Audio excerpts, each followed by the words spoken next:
Why did the United States attack Libya, Iraq, Afghanistan, and Yemen?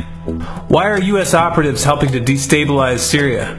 And why is the United States government so intent on taking down Iran, in spite of the fact that Iran has not attacked any country since 1798? And what's next? What are we headed for? When you look at the current trajectory that we're on, it doesn't make any sense at all if you evaluate it based on what we're taught in school.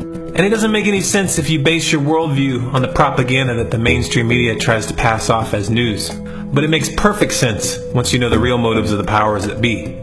In order to understand those motives, we first have to take a look at history.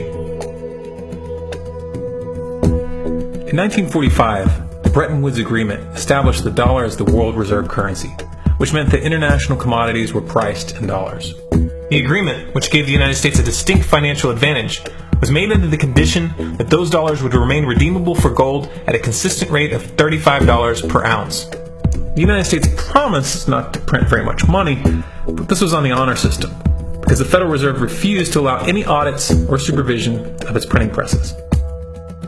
In the years leading up to 1970, expenditures in the Vietnam War made it clear to many countries that the U.S. was printing far more money than it had in gold. And in response, they began to ask for their gold back. This, of course, set off a rapid decline in the value of the dollar. The situation climaxed in 1971 when France attempted to withdraw its gold and Nixon refused. On August 15th, he made the following announcement. I have directed the Secretary of the Treasury to take the action necessary to defend the dollar against the speculators. I have directed Secretary Connally to suspend temporarily the convertibility of the dollar into gold or other reserve assets, except in amounts and conditions determined to be in the interest of monetary stability and in the best interest of the United States. This was obviously not a temporary suspension, as he claimed, but rather a permanent default. And for the rest of the world who had entrusted the United States with their gold, it was outright theft. In 1973, President Nixon asked King Faisal of Saudi Arabia to accept only U.S. dollars as payment for oil and to invest any excess profits in U.S. Treasury bonds, notes, and bills. In return, Nixon offered military protection for Saudi oil fields.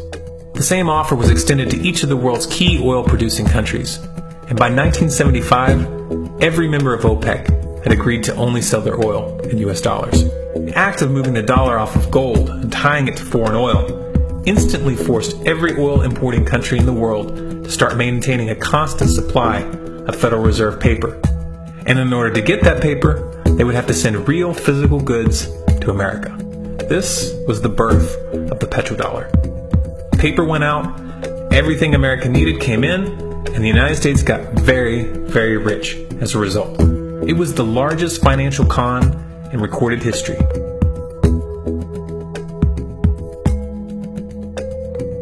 The arms race of the Cold War was a game of poker. Military expenditures were the chips, and the U.S. had an endless supply of chips. With the petrodollar under its belt, it was able to raise the stakes higher and higher, outspending every other country on the planet, until eventually U.S. military expenditures surpassed that of all other nations in the world combined.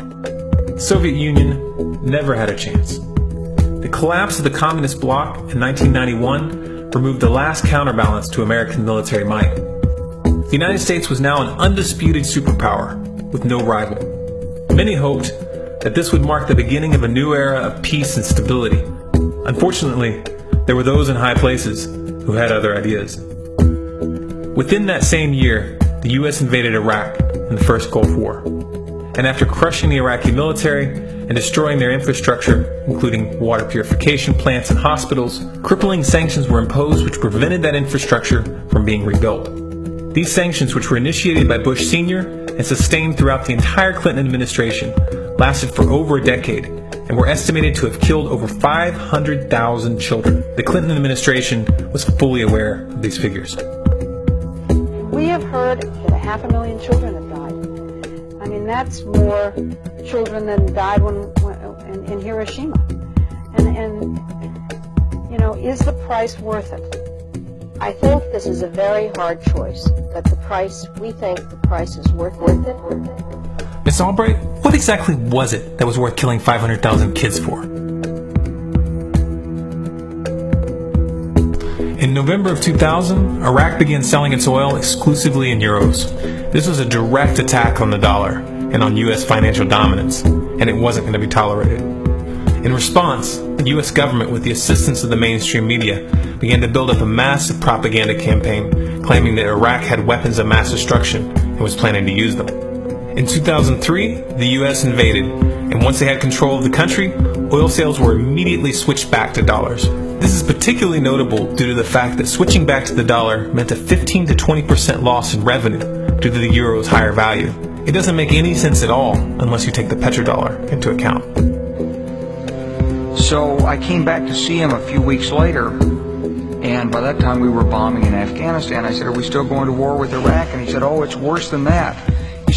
He reached over on his desk, he picked up a piece of paper, he said, I just got this down from upstairs, meaning the Secretary of Defense office today, and he said, "This is a memo that describes how we're going to take out 7 countries in 5 years, starting with Iraq and then Syria, Lebanon, Libya, Somalia, Sudan, and finishing off Iran. Let's take a look at the events of the past decade and see if you see a pattern. In Libya, Gaddafi was in the process of organizing a bloc of African countries to create a gold-based currency called the dinar, which they intended to use to replace the dollar in that region. U.S. and NATO forces helped destabilize and topple the Libyan government in 2011, and after taking control of the region, U.S. armed rebels executed Gaddafi in cold blood and immediately set up the Libyan Central Bank. Iran has been actively campaigning to pull oil sales off of the dollar for some time now, and it has recently secured agreements to begin trading its oil in exchange for gold. In response, the U.S. government, with mainstream media assistance, has been attempting to build international support for military strikes on the pretext of preventing Iran from building a nuclear weapon. In the meantime, they established sanctions which U.S. officials openly admit are aimed at causing a collapse of the Iranian economy.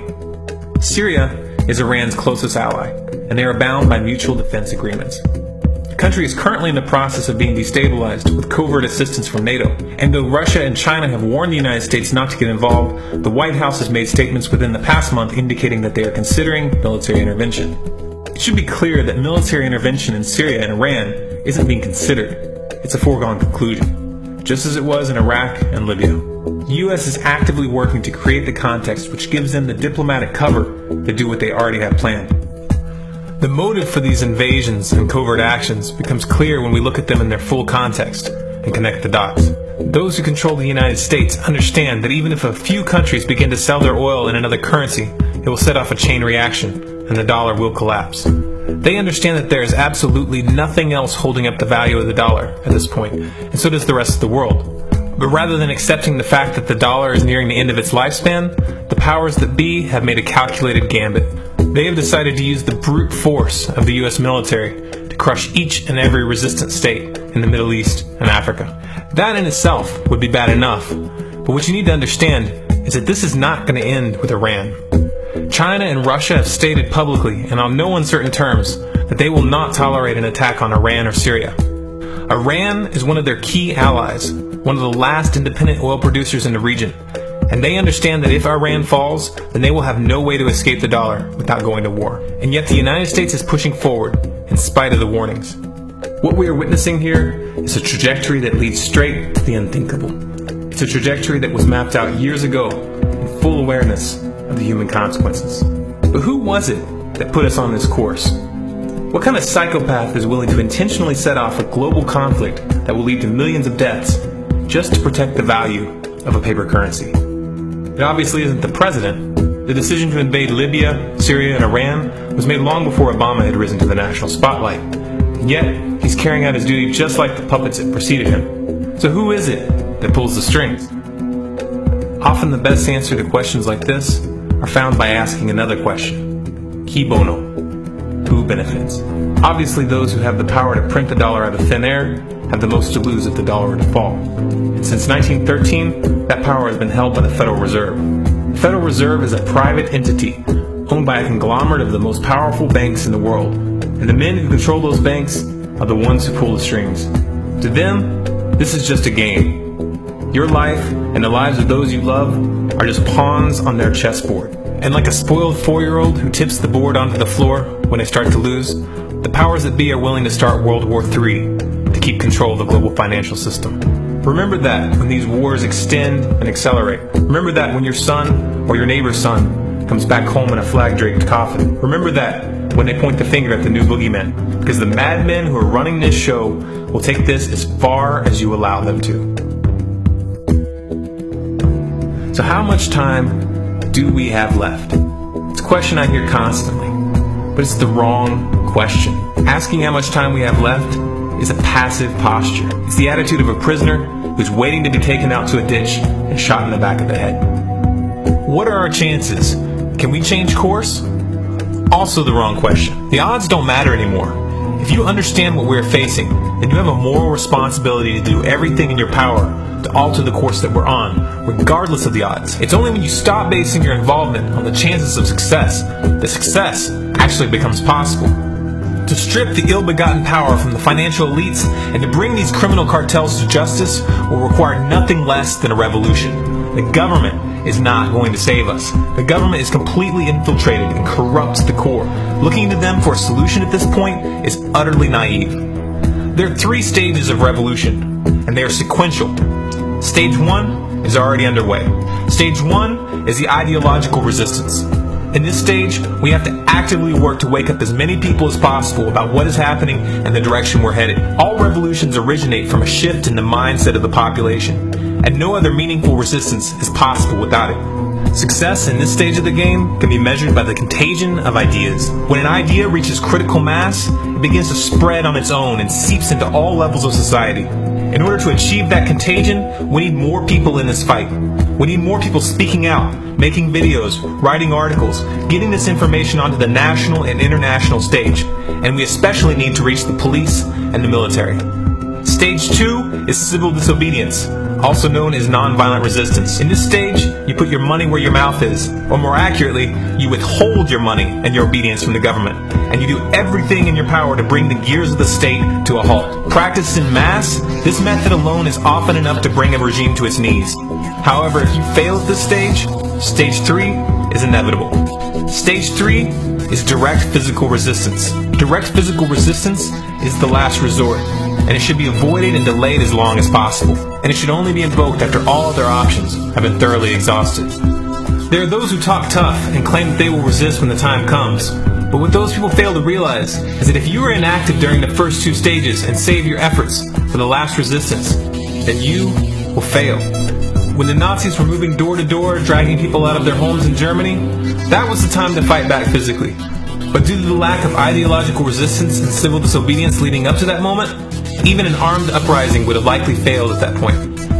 An armed uprising can only succeed if the people have established an attitude of active resistance. And active resistance is only possible after their minds have broken free from the mainstream propaganda. If you want to fight back, it's now or never. You're not going to get another chance, and the stakes are far higher than they were in Nazi Germany.